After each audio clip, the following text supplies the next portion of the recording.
رسول اللہ صلی اللہ علیہ وسلم نے فرمایا ان قول لا الہ الا اللہ تدفع عن قائلها 99 من البلاء ادناها الہم۔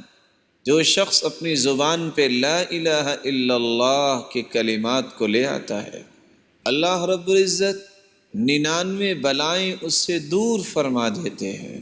ادناها الہم، ان 99 بلاؤں میں سے سب سے چھوٹی بلا غم ہے جو اللہ رب العزت دور فرما دیتے ہیں۔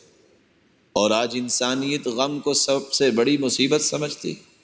اس سے پتہ یہ چلا کہ اگر غم سب سے چھوٹی مصیبت ہے تو 98 غم سے بھی بڑی مصیبتیں دنیا کی دور ہو سکتی ہیں اگر انسان لا الہ الا اللہ ان کلمات کو اپنی زبان پہ جاری کر لے۔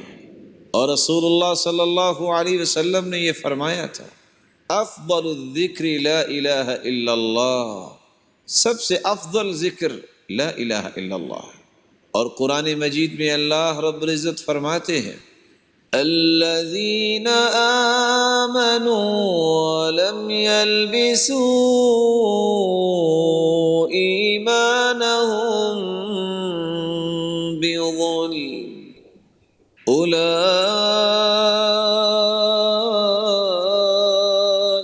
لهم الامن وهم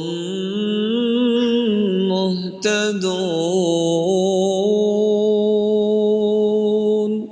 الذین آمنوا، وہ لوگ جو ایمان لائے، ولم یلبسوا ایمانہم بظلم، اور وہ اپنے ایمان میں شرک کی آمیزش نہیں کرتے، توحید کو خالص کرتے ہیں، اپنی زبان سے بھی اس بات کا اقرار کرتے ہیں کہ اللہ ایک ہے، اور اپنے دل سے تصدیق کرتے ہیں، اور اپنے اعمال سے ثابت کرتے ہیں کہ ہم اللہ رب العزت کو اپنا مالک و خالق مانتے ہیں، وہ یکتا ہے۔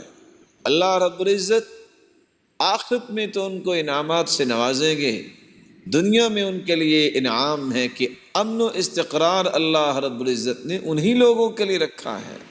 وہم مہتدون، اور ہدایت یافتہ یہی لوگ ہیں، صراط مستقیم پر گامزن ہونے والے یہی لوگ ہیں۔ انسان جب قولی عبادت اللہ کے سامنے پیش کرتا ہے، اس کی آخرت تو سنورتی ہے، اس کی دنیا بھی سنورتی ہے۔